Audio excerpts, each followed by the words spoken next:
This program is brought to you by Stanford University. Please visit us at stanford.edu. It gives me great pleasure this morning to introduce our guest lecturer, Erica Huggins.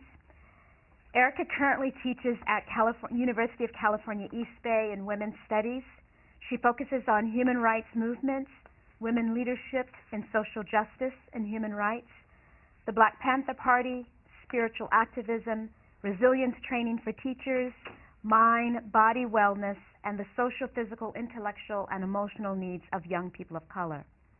She was director of the Oakland Community School from 1973 to 1981 and plans to open another school in Oakland or East Palo Alto with the intention that the model of the school be replicable and transferable to many communities. She is currently pursuing a master's in sociology, and her thesis focuses on the question, do educational conditions impact the multi-generational legacy of slavery of African American youth? Without further ado, let's welcome Erica Huggins. How many of you were here when Elaine Brown spoke? Okay. Could you turn to one another? Anybody, just turn to somebody, and say one thing that you learned while she was here. If your response to my question is, oh, I knew everything she was about to say, go deeper, okay? Find something that was new for you, not just during the question and answer session, but as she was talking. Okay, if you do that now, just turn to someone. And if you don't know the name of the person next to you, introduce yourself. Okay, all right. I see that some people didn't have anyone to talk to, so I'm sorry about that, unless that was your choice. So, what did you learn? Just shout out. You do shout out at Stanford. You can just say what you learned quickly. I learned a lot about the sexual politics, kind of the role of women that I haven't realized before. Specifically? She talked about, like in a response to a question she was asked about sexism, she responded by saying that she didn't think of it kind of that way, and that women kind of were able to be as powerful as men, and then, they kind of stood up for themselves. Right, and I'll talk more about that today. Thank you. Something else? Well, I learned that the party went on to the 80s, which was talking about school going on. I usually think of the Black Panther Party, I think of it like late 60s, early 70s. I know, because that's what the media does with it. Yeah, and I'll be talking about that some more too. And as Huey said on this bit of Eyes on the Prize, it's the party's community survival programs that were our work, not court cases and the sensational things driven by police repression. Thank you. Something else? What Bobby said there wasn't just a soundbite. He was telling the truth. I wouldn't have joined an organization that was racist in any way or racialized things. We happen to be African American, but that didn't mean that we hated anyone. We didn't. Somebody here was about to say, were you about to say something? Kind of the same thing that was said earlier, but never mind. Well, no, you don't get to say never mind. Your voice is important. What were you about to say? I mean, so she spoke about how women were able to sort of achieve power, but I also learned that there were a lot of men within the party who were very defensive of... Oh, absolutely. Absolutely. We live in the society we live in, and it's a gendered society, isn't it? Yeah. Thank you. One more thing from somebody, anybody. Something that surprised you. How about something that surprised you? We can, as students, and I know that I'm going to be a student for the rest of my life, whether I'm in school or not. Do any of you feel that way? There's always something to learn until you close your eyes on this life. Always something to learn. The minute you think there's no more to learn, something dies inside. Do you think that might be true? So I am in continual wonder and curiosity about the way things work in this world, which is what drove me to join the Black Panther Party. I grew up in Washington, D.C., where it's very obvious there are some people who have, and then down the road there are some people who have not. That was my first entry into, as a child, into how the world works. Now, perhaps that isn't your entry. Perhaps you've never experienced poverty. I'm assuming there are people in this room who have not experienced poverty. And then again, I know that there are people in this room who have experienced poverty and the trauma that goes with it. And where I lived in Washington, D.C., I was never hungry, but our family didn't have a lot of money. And down the street from me was a housing project. It was so horrific that in the wintertime I would cry when I saw people living in their cars in the snow. This is the United States of America that goes trotting all over the world to save people. There's something wrong with that. So that was my entry point. And I kept asking my mother, how is this so? How is it that the White House can be lit up like that at Christmas, and there are people that don't even have bread and milk any day of the year? How does that work? And my mother was the first person to tell me about slavery and racism in her own very simplistic way. But I lived with this idea that I would do something with my life, do something for people. And then I went to the March on Washington. What year was that? I'm not talking about all the other marches on Washington that happened later, but 1963, I went there. I was about 15. And I made a vow that day, having listened to all the speeches and seeing all the thousands of people, that I would serve people for the rest of my life. And so I did, and so I do. Che Guevara said something that, do you know who's Che Guevara? By the way, let's stop for a second. I don't want to make assumptions here. Who is he? Who was he? He was a revolutionary. Where? From where? Where did he grow up? Argentina. What was he trained to be? A doctor. And then what did he do? He did what in Cuba's revolution? You don't know? The farmer, he worked with everything. He worked with the people that lived in the mountains. He worked with the people who really had nothing. But he also worked with Fidel Castro, and then he was grossly assassinated at some point later. As I talk about a person in history, Huey Newton and Bobby Seale being two of them. Huey is also not alive anymore. When I talk about them with great reverence, that doesn't mean I don't understand the mistakes that they made. Just understand that about me. But I constantly look for the good things that people do in this world. Do we get to read about those good things in the newspapers and on the news? No, not enough. Once in a blue moon, as my mother would say. So Che Guevara said something beautiful, and it's a principle that I live by, but it's a message for me.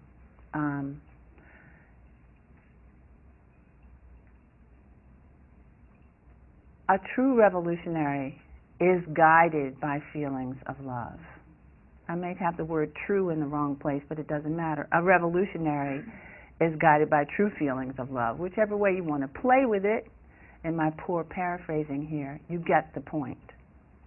And so Huey was guided by feelings of love, and Bobby, and Fidel, and Che, and Mao, all the great leaders were guided originally by that, regardless of the mistakes they made later. And they made really amazing mistakes. But then name me a human being who hasn't made mistakes. Can you name one? He says he made a mistake of having people, he says that he made a mistake of having people revere him more than their own hearts.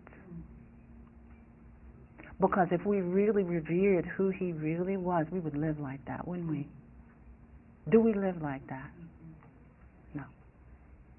I mean the collective we, I don't mean just this little pile of people in this room. No, we don't. And look at the things that have been done in Jesus' name. It's horrific, still being done in Allah's name, in the Buddha's name, in our ancestors' names, in our grandparents' names. And we can think for a moment about the things we do in our own lives that don't really serve us or others. So consciousness is a pervasive thing. If you have it, it enters into everything in your life. Doesn't it? If you're awake, then you're awake. If you're asleep, you're asleep. You can't kind of be like this in a perennial nod about life. You got to be sort of awake, aware, alert, listening, watching, wondering, asking questions. Please do that. So what I want to focus on today is some of the things that you actually said that you learned or surprised you. And that is the Black Panther Party focused a lot on helping people to maneuver a society that did not at all revere them as human. Does anybody remember any of the laws that described a slave? How is a slave described in law due to the institution of slavery in this country? The 3/5 compromise. Tell us about the 3/5 compromise. It said that the slave population would count for 3/5 of, 3/5 of the slave population would count towards apportionment of representatives in Congress. But there's something more to that. They're less than human. Are you less than human? No. No. How could a law in a wealthy, conscious, intelligent country say that some humans were not human? What was the reason for that? It wasn't just meanness. What was the reason for it? The reason was to prevent because slaves couldn't vote, and so they were being represented by white Southerners that were perpetuating slavery. So the reason they were fighting is to get the North wanted less Southern representatives. And what was that all about? Well, because I know they didn't it was like the Southerners didn't want to have to pay taxes on them, and then the Northerners pay taxes on them because they were what? They were property. Yeah. You should look at property law. Did you know that real estate law came out of property law? Really and truly. I don't know any of you who are going. How many of you want to become lawyers? Look at some of the old law. I mean, it's amazing. This country was built on humans as property. Have you thought that through? Some of you are nodding your heads. It's hard to think about it, isn't it? Now, if you're sitting there saying, "Why is she blaming me?" then you're not with where we're going in this class today. No one's being blamed. This is just history. Isn't it history? A for real history of the United States. It's just history. You didn't have anything to do with that. You didn't have a thing to do with it. What you do now, however, is important. So go on. So they were property, and they didn't want to pay taxes because... Well, who wants to pay more money? That's right. It's all about money. And so racism then was the excuse for doing what happened. And did it get apologized for? Slavery, I'm talking about. Publicly apologized for? Did it? No. Did it get acknowledged in such a way that people knew that it had happened and the trauma that arose from it? Do you think? It did? You think it got acknowledged? No. And I think we learn about parts of it. But certainly not in elementary school, in the history books, right? What about middle school? What about high school? Maybe. In a class I had yesterday, we were talking about how there's, in Washington D.C., there's a Holocaust museum about like something like a genocide that was so important in a different continent, but yet we don't have like a museum. There are two Holocausts in this country. What are they? Slavery and the indigenous people. Right? The Holocaust. But if we name them Holocaust, then that means what? What does that mean? Yeah, the country is responsible for what it has done. But America never does anything wrong. The government. Do you ever notice that? Like everybody else is wrong but America? It's very, very interesting. So what I'm doing is I'm walking you quickly through history so we get to the point where the Black Panther Party is created. Okay, in addition to it being ruled by a dominant power structure, who were the people in power? Could you give me a profile of the people in power from the earliest time through to now? Pretty much. Just give a simple profile. Someone who hasn't spoken yet. Because I know you all know what I'm talking about. A profile of people in power in the United States. You. Well, white people who were grew up in... Well, white, yes, because that's how the country was. It was taken from, the land was taken from the indigenous people, and then all other, and they were immigrants. The Europeans were immigrants, right? What's that thing about too many immigrants today? We're all immigrants. Anyway, so they were European, American, and what else? And they were more educated. So they were maybe educated and middle to upper class, right? What else? You're leaving out something important. Men. So where were the Protestant? Yes. And that all has to do with how things were structured.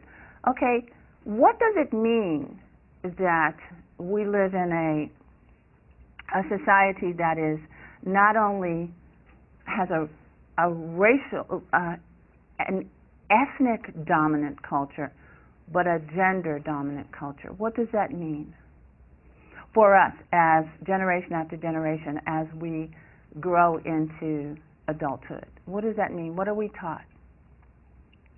So what does that mean if you were a woman? What would that mean for you? If you play by the man's rules, that you're inferior if you're a woman, that you are what else?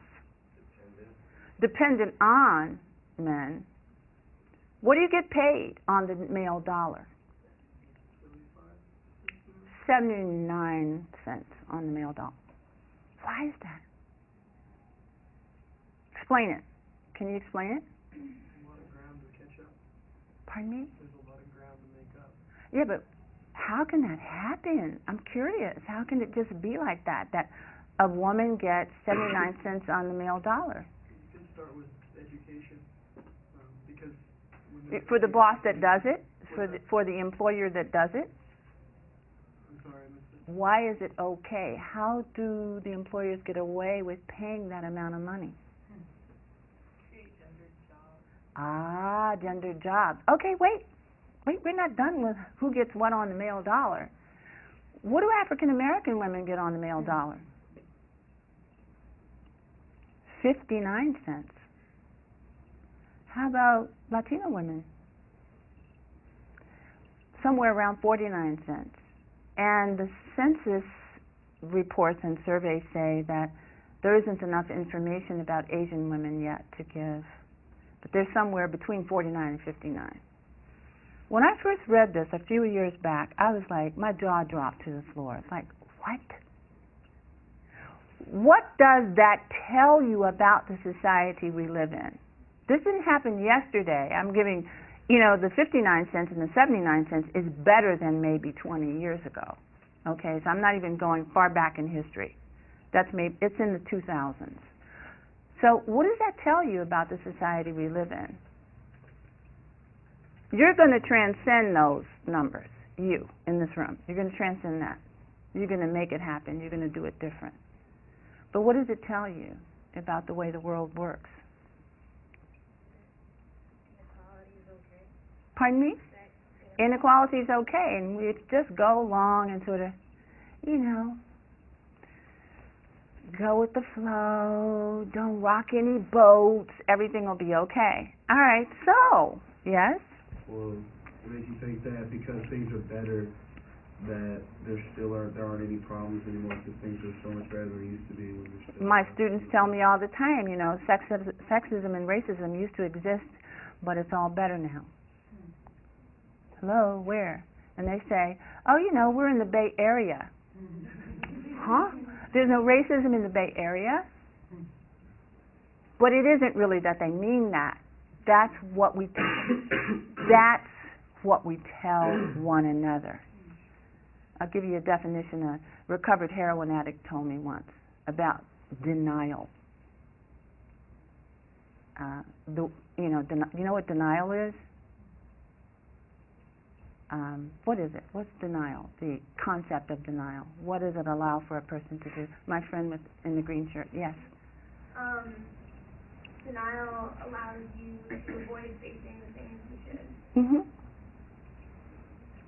Avoid facing or blame somebody else for it, rather than just go on and being straightforward about it and simple about what's going on. So this recovered addict friend of mine said, denial is an acronym. And I go, what? Because I can figure out what she was meaning. And she said, don't even know I am lying. I love that.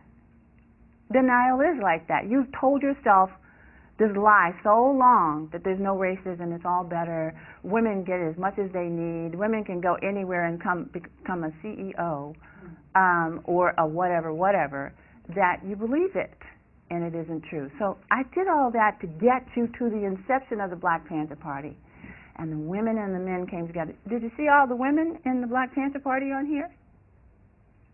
No, you didn't. You saw one speaking, and you saw Kathleen in those horrible camera lights. Where were the women in Sacramento? Where were the women members of the party in the continual interviews there? Where were they in the media-driven portrayals of the party? Who are they? Bless you. Can you name them? Bless you again. Can you name them?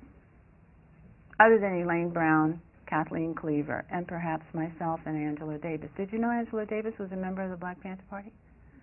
She was for a little while. Mm-hmm.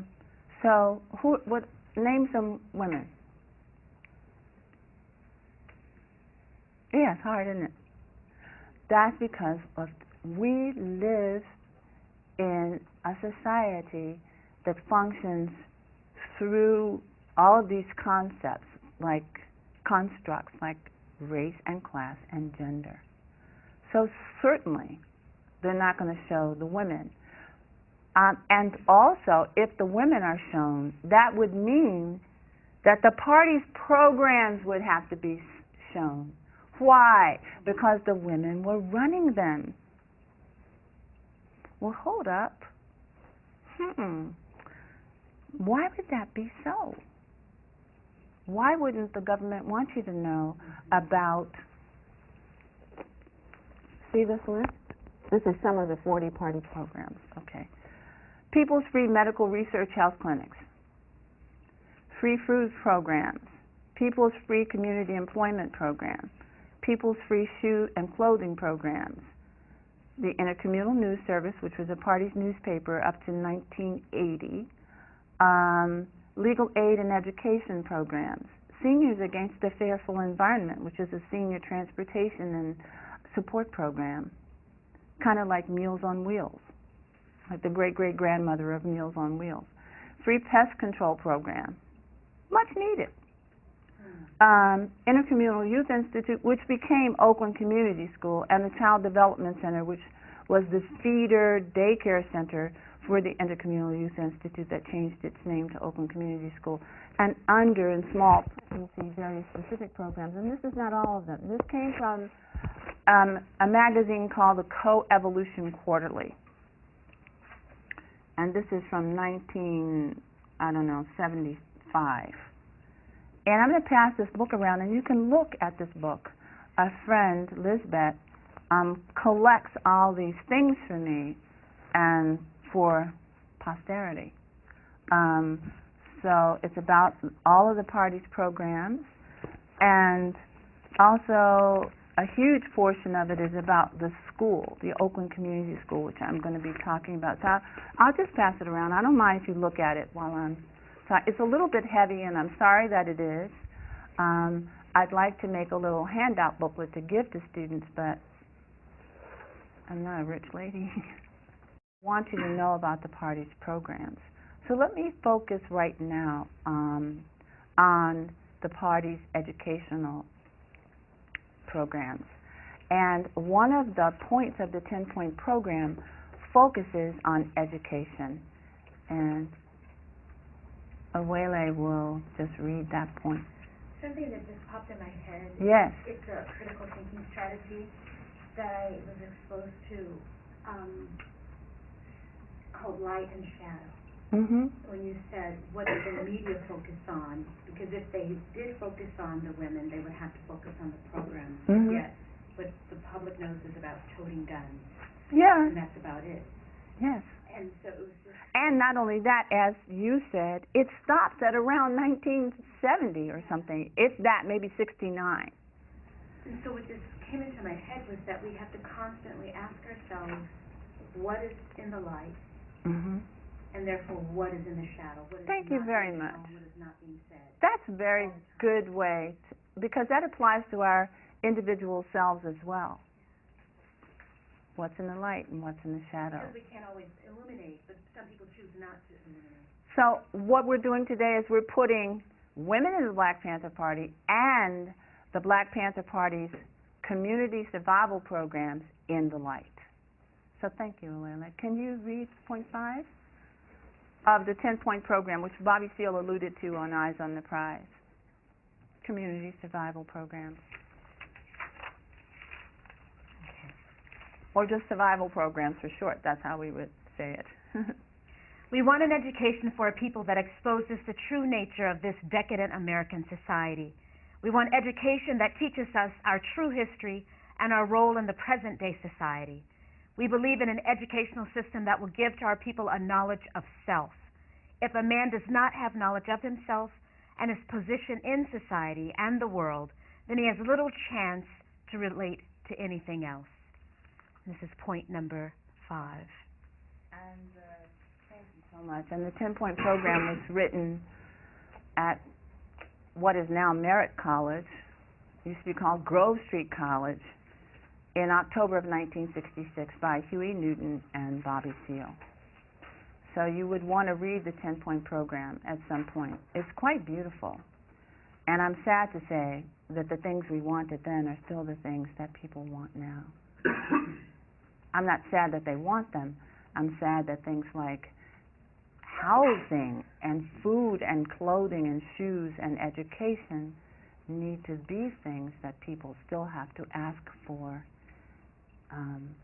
in an accessible way. All right, so the Oakland Community School, where did it come from? What was the Intercommunal Youth Institute? What was our idea with the free breakfast program? These were all educational programs. By the way, did you know that you saw the children singing at a free breakfast program? I think that might have been in Chicago. But it could have been in California. No, it was in San Francisco, that particular one, because I remember a particular man in the film, Charles. Why was the free breakfast program created? Why do you think? Take a guess. A guess is good. You don't have to really know. Why do you think that might have been important? Can we hear from someone who hasn't spoken, and then I want to hear from you? What do you think? Take a guess.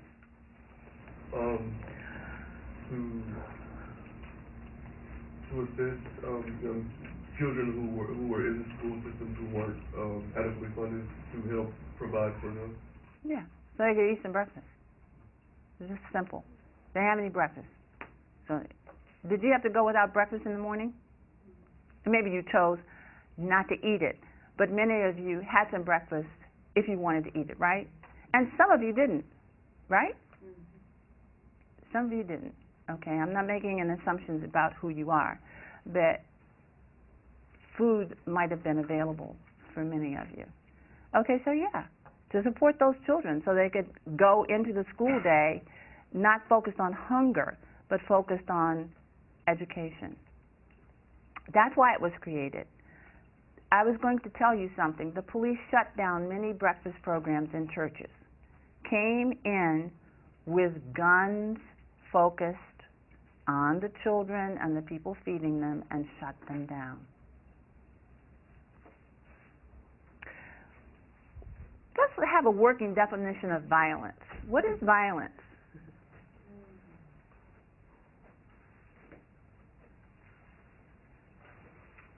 What do you think violence is?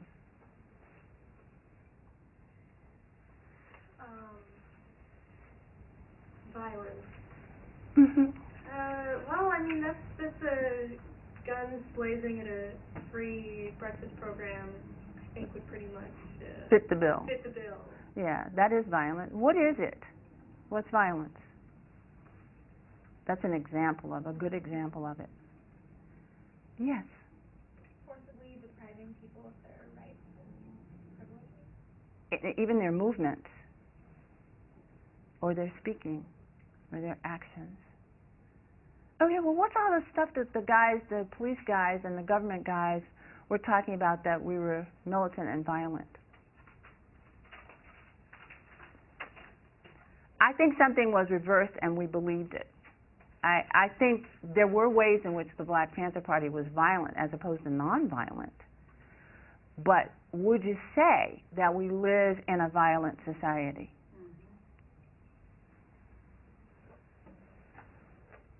So we'll just work with this violence, okay? They continually shot and killed, like the 17-year-old boy, who, by the way, Bobby Hutton, you saw him in the March on Sacramento with his little stingy brim hat.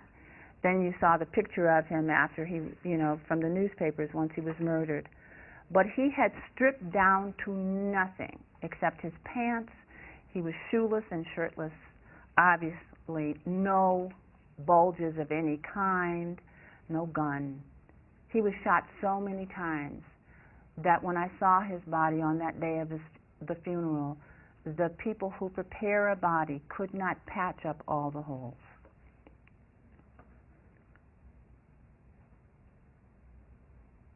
I still remember it. Do you forget something like that? Is that violent? If somebody's already dead, why do you have to keep shooting them? Go back to the 3/5 something thing? Is that inhuman treatment? Is it cruel and unusual punishment? Could we call it violent? Could we call it militant? Could we possibly call it extreme rightist or extreme right-wing activity?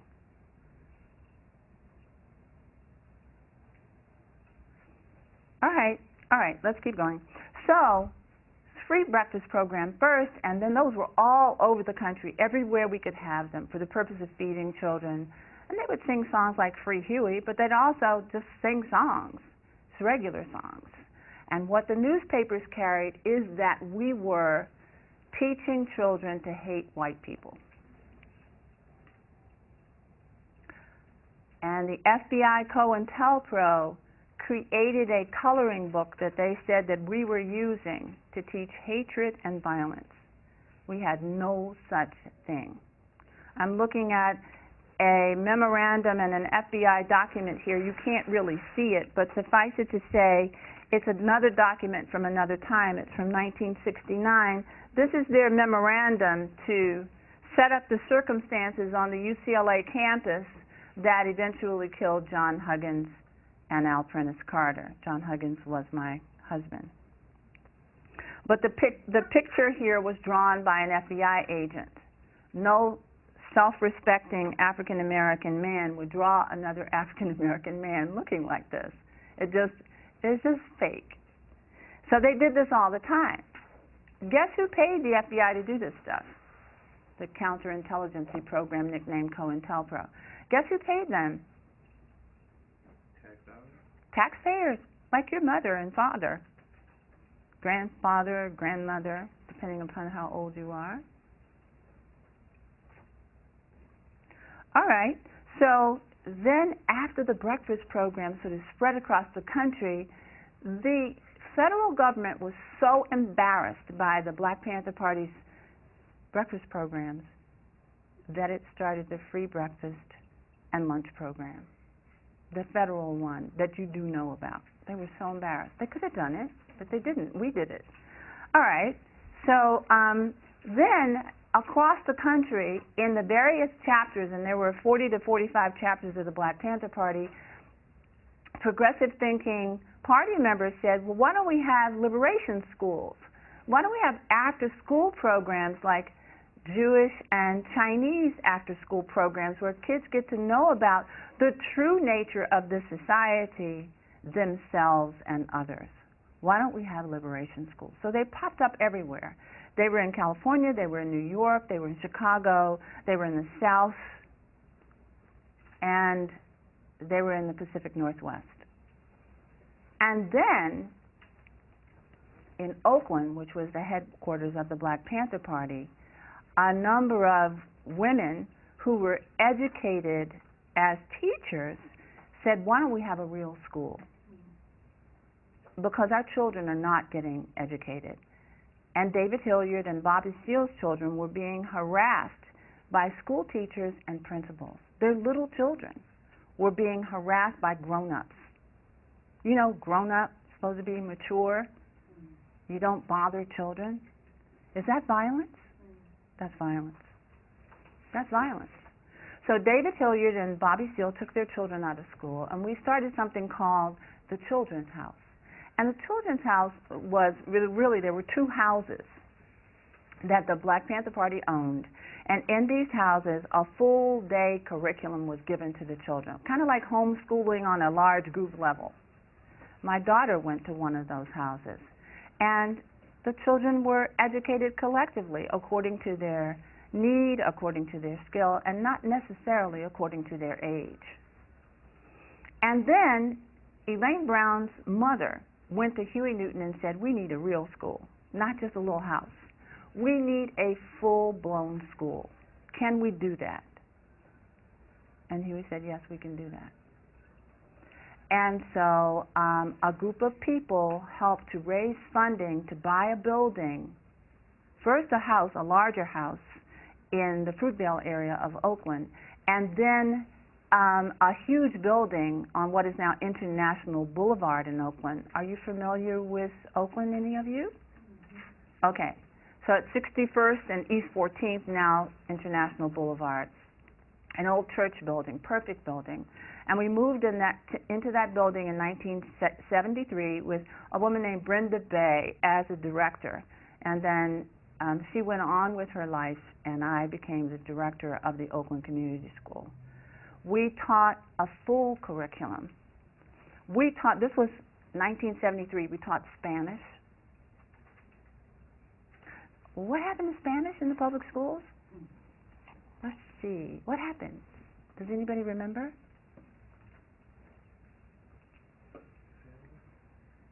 Does anybody know what goes on if you speak a second language in some school districts? In some places, you're not allowed to speak it in class.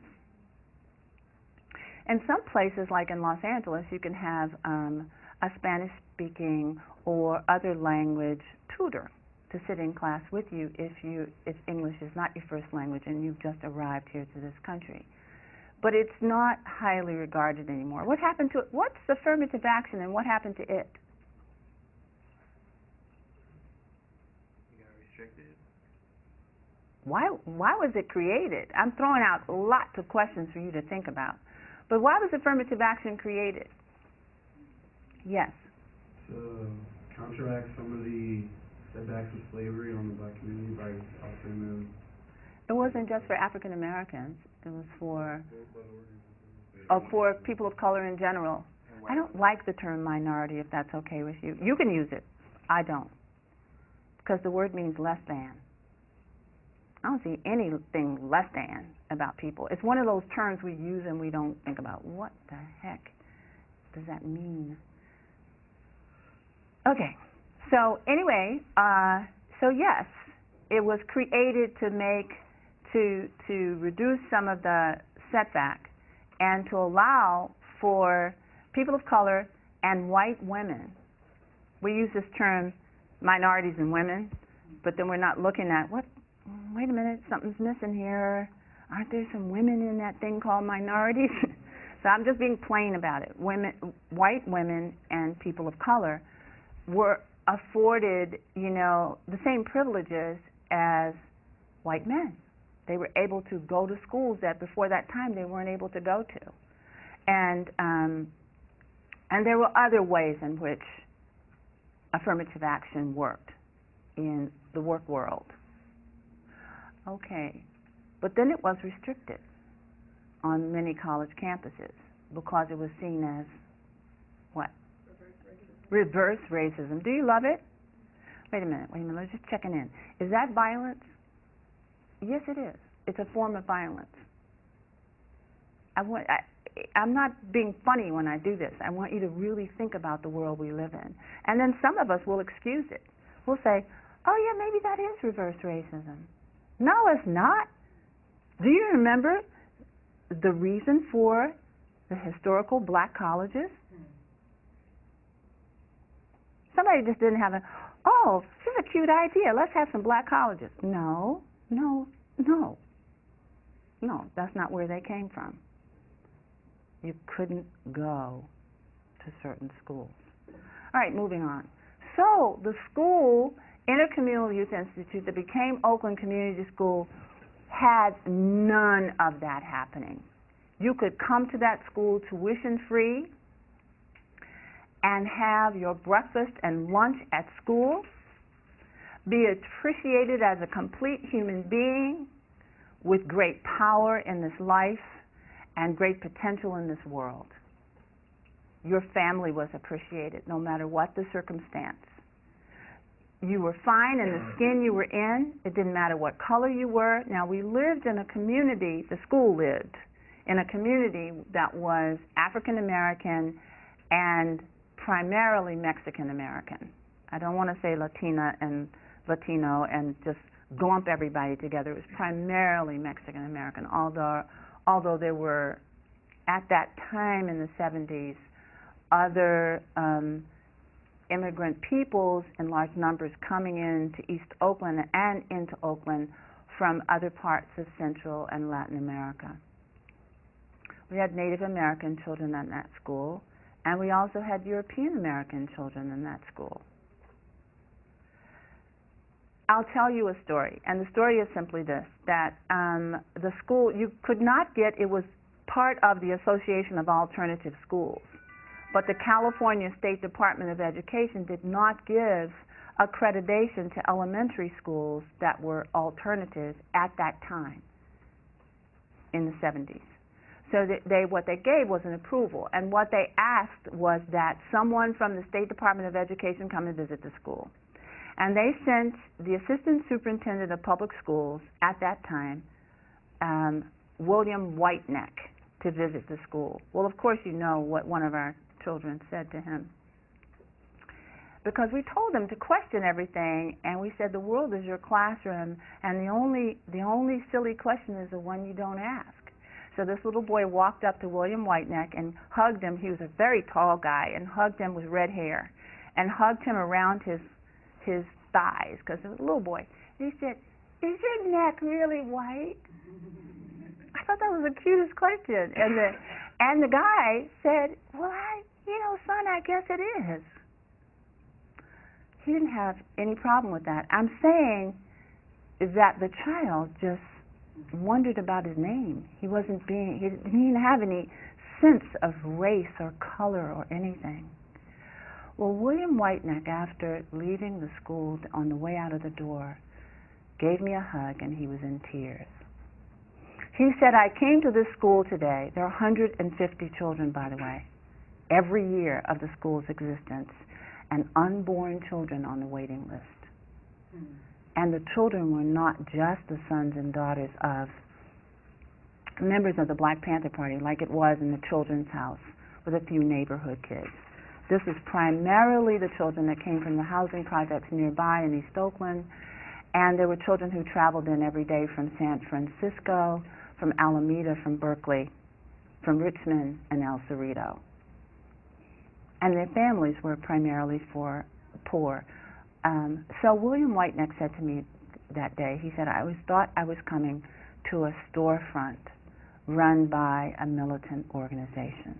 I said, what do you mean by militant? He said, I don't know. Erica, think about what the media says about the Black Panther Party. I said, I do. I give it thought often. And he said, I didn't come to a storefront. And what I've seen today in this school, I wish the California State Department of Education would adopt and replicate, not just in California, but throughout the country. Can we talk about doing that? And I said, sure, that's what we want. That's why we created this model. Of course, that didn't occur, because you can imagine that, not because of anything he did or the superintendent of public schools, but institutions are institutions. They're really cemented in terms of their beliefs, and curriculum at that time was very, very, very standardized. So what we were doing was revolutionary. Why do I say that? That making education of that kind in a poor community a priority. Why do I say that that's revolutionary? Well, that's one thing. It hadn't been done before. I guess I sort of want to give, what was perpetuated in society, like you sort of take care of those who are within the majority, I guess, but you sort of disregard like people of color, or you don't place as much emphasis on taking care of them. So we were doing the opposite, and we were teaching them critical thinking skills. We told them that we were there to teach them how to think and not what. There's enough of what to think. Think like this. Buy this. Don't do that. Think like this.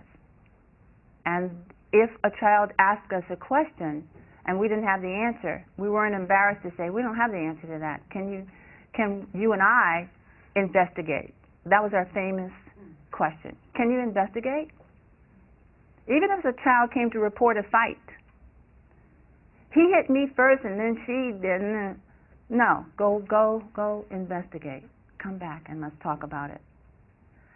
We had a board within the school that allowed for children to meet out peer, I don't want to call it discipline because that sounds strong, but peer tasks for children that didn't do their homework or who got into fights or were nasty with others in their communication.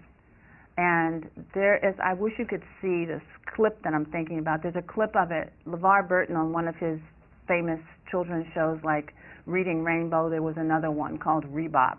But in this little clip, you see these little kids sitting around a table. There was always an adult advisor.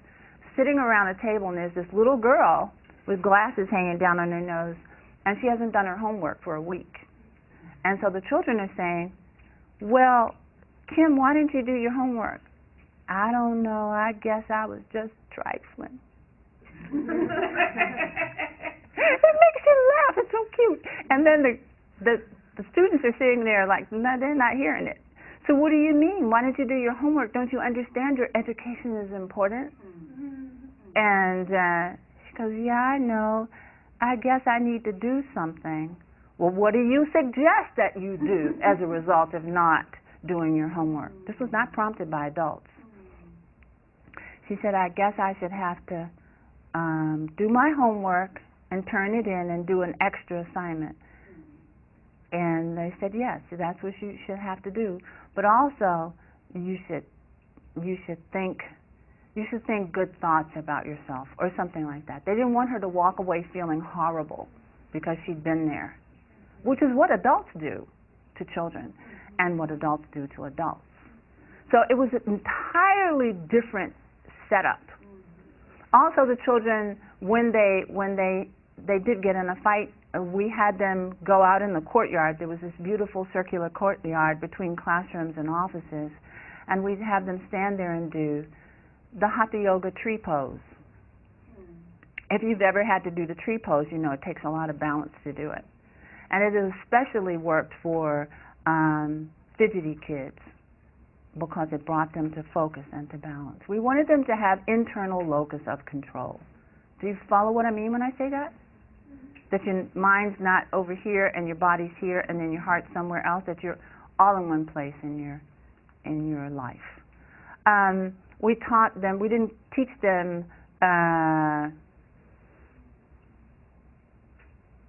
I don't even know what it's called. We taught them something which we called political education, which in some classrooms is called, in some schools is called current events. We taught them what I call now cultural geography. Where are we in the world? What's going on here? What's going on in South Africa? Where is that on the globe or the map? How many of you can place all the countries in Africa properly? But that's you though, Whaley. But how many of you can tell me where Vietnam is on the Asian map? Great. What about the history of the Mien people? Huge populations of Mien people in this country. And the history is very interesting. All right. So we did a lot of that kind of thing. And when we found out that there were children after school was over at 2:30, 3 o'clock who were hanging out in the parking lot, at first we thought they just wanted to play and didn't want to go home. They were hanging out near the kitchen, which was toward the back of the building. I thought, what is going on? What are they doing? Why are they still here? Why aren't they home? So one day a bunch of us went out and did a little sample survey. Hey, what you doing? Why are you hanging out? Doesn't your mama know where you are? Go home. And what we found out is they had no food at home for dinner. So I went in the kitchen one day in 1976 and I said, Melvin, the main cook, who was the most generous-hearted person I think I've yet to meet, a person more generous-hearted, I said, the children are hungry. Can we make dinner also? He said, yes, we can do that. That's how we moved. That's how we did things. And the whole Black Panther Party operated like that. The free food giveaways came from the same feeling of love. So I'm going to stop now. I don't know how much time we have left, but do we have any time left? I wanted to let you ask some questions about the school. I gave you like a whole bunch of stuff. But what I was trying to do is get you to a place where you could understand more about where the school came from. And women ran it primarily. Not because it was gendered work. You know, woman, you're a nurse or a school teacher. No. But because the women had the vision for the school, and Huey knew that. And the leadership in the school was pretty well handpicked. What was surprising to all of us and surprising to people who researched the Oakland Community School is that many of the teachers were men. And at the Child Development Center, the feeder daycare center that was for 2.5 to 4-year-olds, they were primarily men. Changing diapers, patting babies on the back. Yes, it was revolutionary. And we don't know about those men. We don't hear about them. They're not on movies. They're not in documentaries. They're not even in books. But they will be, because a friend of mine and I are doing a chapter in a book about women in the liberation movements of the United States, a whole chapter on the Oakland Community School, and we speak about that. That's so important. So I wanted to stop there and let you take a moment to ask some questions. But first, before you do, you have a question? First, before you do, I'd like you to turn to one another once again and just say to the person next to you, and this time, if everybody would try to talk to somebody, say one thing that you've learned to that person, and then I'd like to hear your questions. Or you could share a question that you have, okay? But just turn to one another now. Take a couple of moments.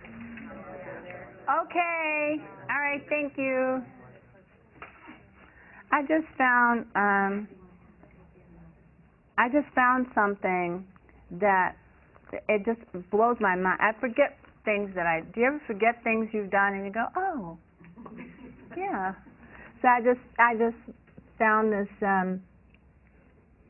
this article I wrote on the disaster that school busing was in Ramparts magazine, along with some really famous educators by now, Jonathan Kozol and Herbert Cole. Are you aware of them? We were all in the Association of Alternative Schools together in the 70s. And they've gone on to become great writers, and I really enjoyed working with them. And so my quote here in Ramparts is a little picture of me with dark hair, and there's an article. Maybe I can figure out a way to share it with you. But the quote is, "We must stop busing children from one bad situation to another and deal with the real problem, an overhaul of public education." And my whole point in this article then, this was 1975, or I think it's 75, was why not fix up the schools in people's communities? Why send them where they're going to be probably in the 1970s treated poorly? Have a good day. And so my eye fell on that. So questions? In the back, and then you. I'm just curious as to where they got the financial backing for all of these free programs. The community itself is one part of the backing.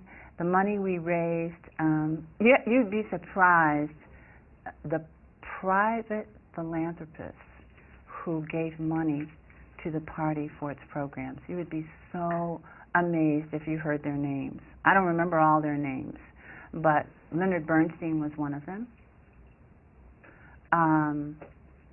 And there are many, many, many people in the entertainment industry in Los Angeles.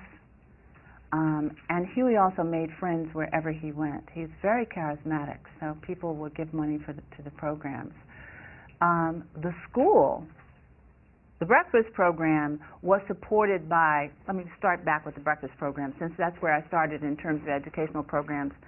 Stores like Safeway, and I think Lucky's was around then, donated directly to the school. And also the government food programs, you know, the ones that give the nasty powdered eggs and the milk and the peanut butter, you know what I'm talking about. Yes, that's what I'm getting ready to say. The kids call those nasty eggs popcorn eggs, because when you mix them with water and cook them, they look like little bits of popcorn, but hey, protein. Anyway, they gave us food all the time. The churches gave us food. The churches gave us their basements free. And we also used some school building rec centers free.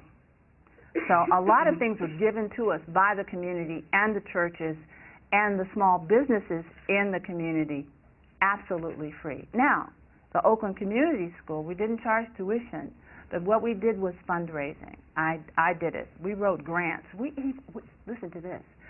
We got funded for the Oakland Community School for one full year with criminal justice monies. Isn't that hilarious? It was the Law Enforcement Something Act. It was drug and tobacco monies to prevent drug and tobacco use among youth. And we got a huge grant from them because we wrote the grants really well. We really cared. We got State Department of Education monies, and we got private nonprofit corporation monies, you know, through grants like the San Francisco Foundation and the Irvine Foundation and so on. And then the sickle cell anemia research and fundraising that we did sometimes Well, it supported itself. It supported that program. But some of those monies also supported our health programs. We helped to develop a consortium of 12 community clinics. How were they financed? Doctors and nurse practitioners, as well as other folks, gave their time voluntarily in those clinics. That's kind of unheard of today. And some of those clinics still exist. La Clínica de la Raza in the Fruitvale in Oakland was one of those original 12 clinics. The Haight-Ashbury Clinic in San Francisco was one of the original those 12 clinics. And the party specifically ran one in South Berkeley called the George Jackson Free People's Health Clinic. And so many doctors and nurses and dentists volunteered their time, which is worth a lot of money. So thank you for that question. Did I answer it? It just seems so interesting just because how we were talking about the way in which the party was portrayed in the media, that so many people would be willing to volunteer. Because they knew it was a lie. Yeah. In the black community, people knew that was a lie. You know why? Because we were feeding their children, helping the seniors, and keeping the police off their backs. We were not indoctrinating anybody. Actually, we got criticized by the socialist organizations and the communist organizations because we were feeding people, because we were doing all these programs, and they considered us to be the handout organization. That showed us that they didn't understand poverty. You can't give people, politics to think about if they're starving and their children are starving. So we were just consistently present in communities. So again, thank you for your curiosity and for your question and for what you just said about the way in which the media, the darkness and the light, back to this light and shadows thing. Yes? You cited earlier... Oh, I forgot that you had a question. Well, you'll go next. Go on. You cited earlier sort of the way people, or the media at least, is treating the immigration issue as an example of oppression. And I wanted to know if you thought that immigration is a problem in America right now, or if there's... No, I don't think it's a problem. Okay. I think that I never think that human beings are a problem. I think America is wealthy enough to make anything not a problem if it wants to. And I think that what's considered to be an immigration problem has to do with with globalization. It sort of starts there. And I could go into a long thing about what I mean by that, but I really don't want to. I'd like you to look into it for yourself and see what the origins of the so-called problem are. Because for many, many, many, many years, people were hired from Latin American countries, and especially Mexico, to take care of all kinds of needs of wealthy Americans. So how did the word spread? Somebody in Mexico woke up one day and said, I think America's a nice place to move to. No. Something has been going on long before now. And something is going on in Mexico. Did you know that there are 400 or more missing women in Juarez? Why are they missing? Do you know where's Juarez? Close to the border of Texas and Mexico. You think there might be two governments involved? Do you know where they worked, these women? They worked in factories supported by America and Mexico. If there was one American woman missing, would it be in the news? If she was white, yes. I'm sorry to say. 400! My students did a presentation on them, and at the end of their presentation, they devoted the last 2 minutes of the presentation to let those women's names just run in a scroll on the screen. It was the most heart-breaking thing. And it's their mothers, the mothers of these women, who are trying to find them. Do you know about this? Anybody? We learned about it. Great sorrow about them. We'll find out, because this is the kind of thing. Immigration is hardly the problem. The problem has to do with a new kind of capitalism and also individualization in this country, meaning we're just all in our own little world over here, or our world over there, our world, and we're all like disconnected. So we're not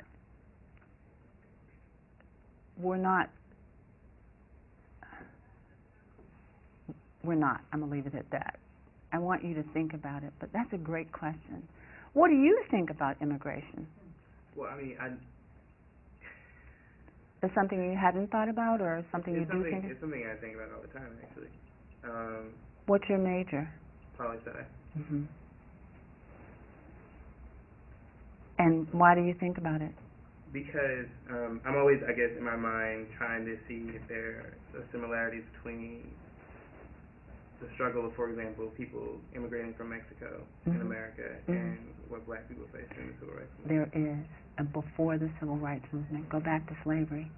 Slavery was high leverage for all the other crimes that have occurred in this country. If it was okay to have slaves and you don't apologize and acknowledge that, then it's okay to have whatever else, including the internment of the Japanese. There's been such okaying of things. It's when it gets to be an economic problem, then it's a problem. Do you know what I mean? So I'd like you to look into it some more. Yes, there are parallels. There are historical parallels and all kinds of other ones. You have a question? Well, I don't know. Or time. I have a lot of time left, but I wanted to ask what led you to join the party? Okay. Well, I told you early on in Washington, D.C., watching people live in their cars in the snow, that prompted me to think like I think. As always, a very curious child, and constantly got told, stop asking so many questions. But I never did, because nobody really meant that I would stop. And then I went to the March on Washington and made a vow to serve people for the rest of my life. And then I went to Lincoln University in Pennsylvania. While I was there, Stokely Carmichael and Charles Hamilton were writing the book, Black Power. I didn't see myself as a part of history. I just thought it was really cool that these two wonderful men were writing this book, and we read chapters from it in this little tiny room in the Student Union building every Wednesday night or something. And so I started thinking, why am I on this campus? Am I really doing something? Then I started tutoring down the road from the school in this very poor community, rural community, with the demographics of Washington, D.C., Southeast. Go, how does this work? They live out in the country, and they're poorer than the people who live in the urban. I didn't know much about how things work, but I kept asking questions. And then I read a Ramparts magazine article. In Ramparts magazine was the classic great-great-granddaddy of underground magazines and newspapers. It was really amazing magazine, and it was published every month. And I got my hands on a copy of it in 1967. And the picture you saw of Huey Newton being shot in the belly and the police officer being killed were a featured story in that magazine article. It was the first I'd ever read of the Black Panther Party, and I thought, okay. I'm sitting in the Student Union building at Lincoln. The people cruising for a boyfriend or a girlfriend, playing bid whist and pool, and just hanging out, getting high, whatever. And I'm reading this article, and I look up from the page, and I go, okay, I'm really, really not on the right planet here. So I found John Huggins, and I said, John, I'm going to California to support Huey Newton's Defense Committee. And John Huggins, who was had left the Navy, I'm saying left, he wasn't dishonorably discharged, but he was a tad from it, who had been on a ship, a Navy ship, when the churches were bombed in Birmingham, and felt like I did on that campus that day. That was his history. We connected at Lincoln. We became friends. And I said, I'm going to California. Are you coming? And he said, yes. And we got in the car. We drove across country in 3 days. I don't believe we did that. I don't think we didn't stop except to pee. And we found the Black Panther Party. We got jobs in factories, and we found the party office, and we sold newspapers, and we spoke on behalf of the Black Panther Party. We did everything. It wasn't, men didn't have a role and women had a role. When we walked into that office, the man was the receptionist and secretary. And he immediately gave us things to do, and we did them. And then John Huggins was killed in January 17th, 1969 on the UCLA campus in Campbell Hall. And then I continued to do my work, including starting a chapter of the Black Panther Party in New Haven, Connecticut, after I went to bury John. And our baby was 3 weeks old at that time. And then I was arrested and for conspiracy with the intent to commit murder, which was common in those times, that we would be arrested and held without bail and all of that. And but I was in jail for 2 years, and then I came out and continued to serve. So I gave you not only why did I join, but what happened when I did. And this, I knew that I was not joining an organization that would prolong my life necessarily. I knew what I was doing, and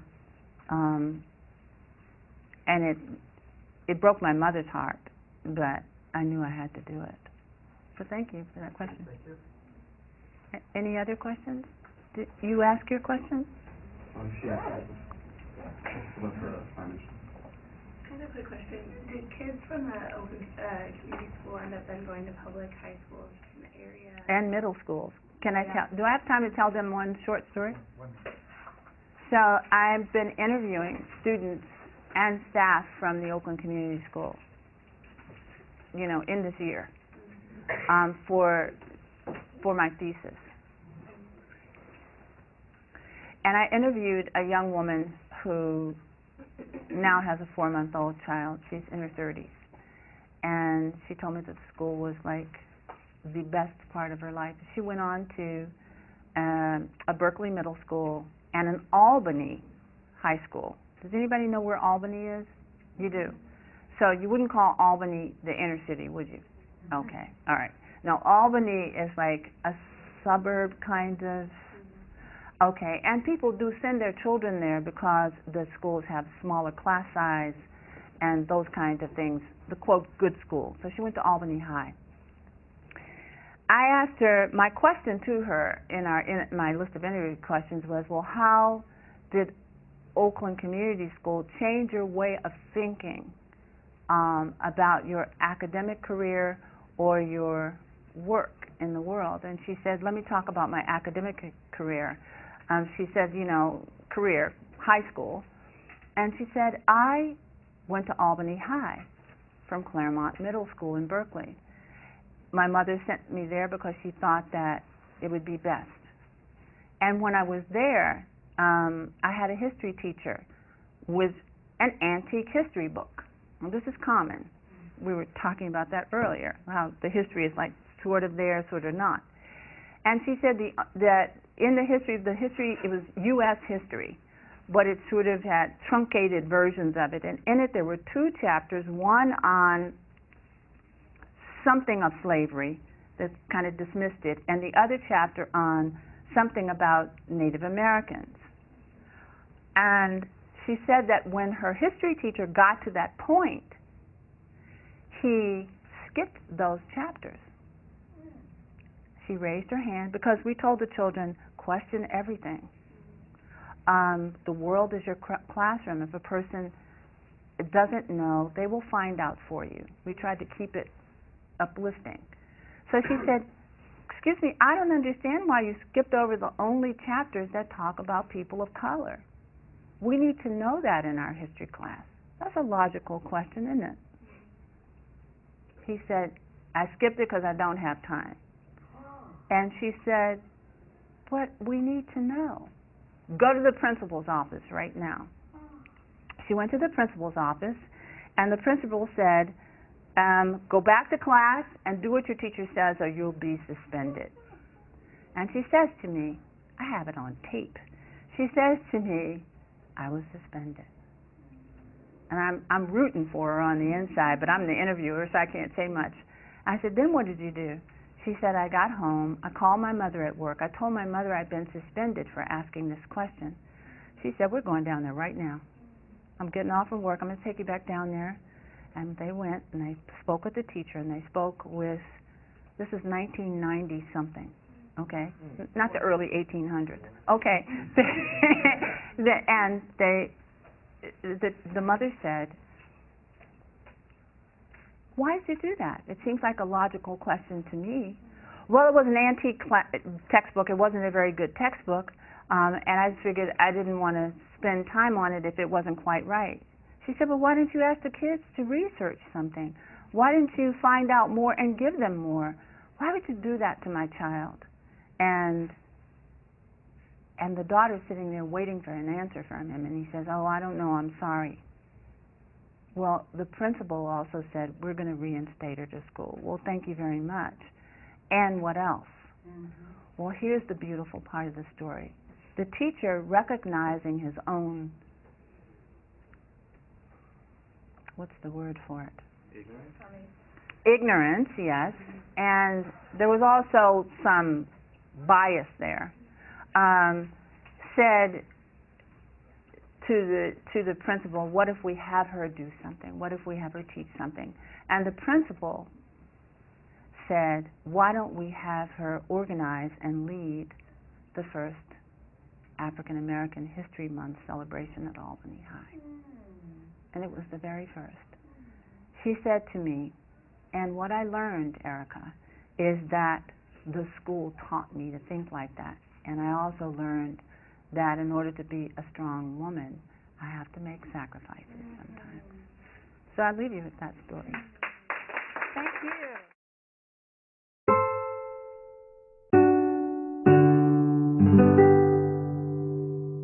The preceding program is copyrighted by Stanford University. Please visit us at stanford.edu.